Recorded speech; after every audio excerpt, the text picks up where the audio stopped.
लोगों को और आप लोगों के माध्यम से पूरे बिहार के लोगों को शुभकामना देना चाहता हूँ। नवरात्र का आज पहला दिन है। आपको और आपके माध्यम से पूरे बिहार वासियों को ढेर सारी शुभकामनाएं। नवरात्र की पवित्र आज दिन शुरू हो गया है। आज आप लोगों को आमंत्रित करने का मुख्य उद्देश्य है कि हमारे नेता आदरणीय चिराग पासवान 30 अक्टूबर को और 1 अक्टूबर को 30 अक्टूबर को आपने देखा होगा, 30 सितंबर को आपने देखा होगा कि यहाँ से कार्यक्रम करके बिहार अभी बाढ़ की विभीषिका से, हमको लगता है कि जो भी नेपाल से आने वाली नदी है उससे पूरा बिहार में लगभग आधे से ज़्यादा क्षेत्र में बाढ़ का भयंकर तांडव हो रहा है। उसमें हमारे नेता आदरणीय चिराग पासवान जी 30 को यहाँ से पूर्णिया, कटिहार, सहरसा और 1 तारीख को लगातार 2 दिवसीय दौरे पर थे। कोसी से प्रभावित बहुत सारे लगभग सैकड़ों पंचायत का उन्होंने दौरा किया। वहाँ जिला स्तरीय उन्होंने समीक्षा की डीएम से, एसपी से, और हम लोग के पार्टी लोक जनशक्ति पार्टी रामविलास के सभी हमारे नेता उपस्थित थे और उस जिला अध्यक्ष के साथ वहाँ उस जिले के सभी महत्वपूर्ण नेताओं के साथ बैठक किए और बाढ़ में बुरी तरह से पीड़ित लोगों के दुख बांटने में गए थे और कुछ जगहों पर कार्यकर्ताओं के द्वारा, नेताओं के द्वारा राहत सामग्री की भी व्यवस्था की गई थी, जिसको उन्होंने नाव पर लेकर के दर्जनों गांव में उन्होंने अपने हाथ से जो पीड़ित हैं उनको वितरण किया।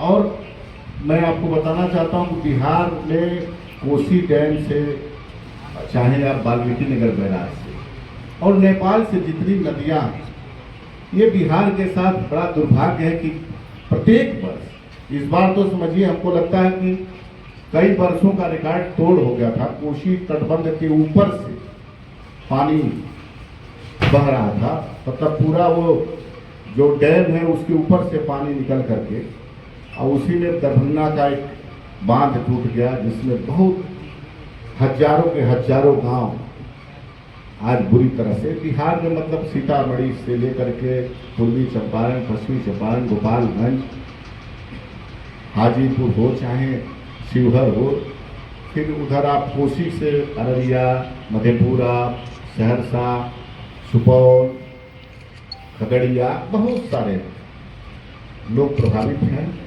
हमारे नेता लगातार सरकार के संपर्क में हैं, कैसे बाढ़ पीड़ितों को ज़्यादा से ज़्यादा मदद पहुंचाई जाए, और उनके निर्देश पर हमारे पार्टी के सभी जिला के बड़े नेता जिला अध्यक्ष के साथ लगातार बाढ़ पीड़ितों की मदद में अपने अपने स्तर से पार्टी की तरफ से लगे हुए हैं।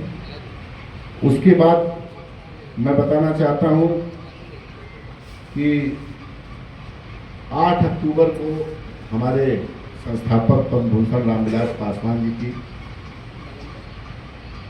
पुण्यतिथि है।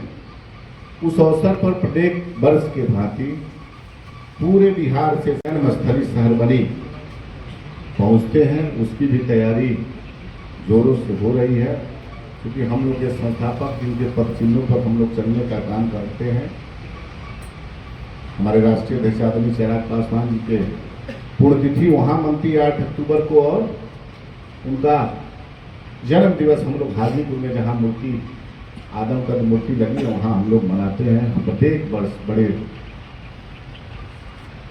पूरे कार्यकर्ता बिहार से इकट्ठा होते हैं।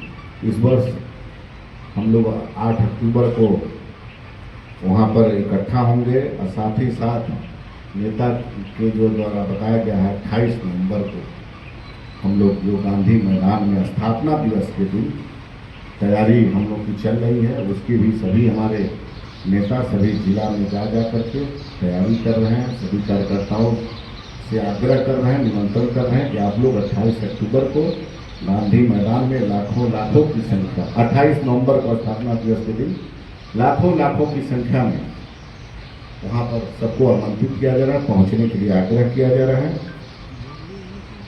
और इस बार स्थापना दिवस के दिन हम लोग बहुत बड़ा कार्यक्रम करने का राष्ट्रीय ध्वज उस पर हम लोग काम कर रहे हैं। और बिहार में हम लोग निरंतर बाढ़ पीड़ितों के भी हमारे नेता संपर्क में हैं, हम लोग सब लोग संपर्क में हैं। यही हम आपके बीच कहना चाहते हैं। इसके अलावा आप लोग को अगर कुछ पूछना है तो आप लोग बताएं। चुनाव होना है, तब जो है घोषणा नहीं हो पा रहा है, कब क्या होगा, कैसे? देखिए, चुनाव आयोग के अधीन आता है उपचुनाव करना। ये सरकार का विषय नहीं है, स्वतंत्र संस्था है। निर्वाचन आयोग जब भी चुनाव का घोषणा करेगा, उपचुनाव निश्चित रूप से 4 विधानसभा में बिहार में होना है। उसके लिए एनडीए पूरी तरह तैयार है। अब जब घोषणा होगा चुनाव में 4 की 4 सीटें एनडीए जीतने का काम करेगी।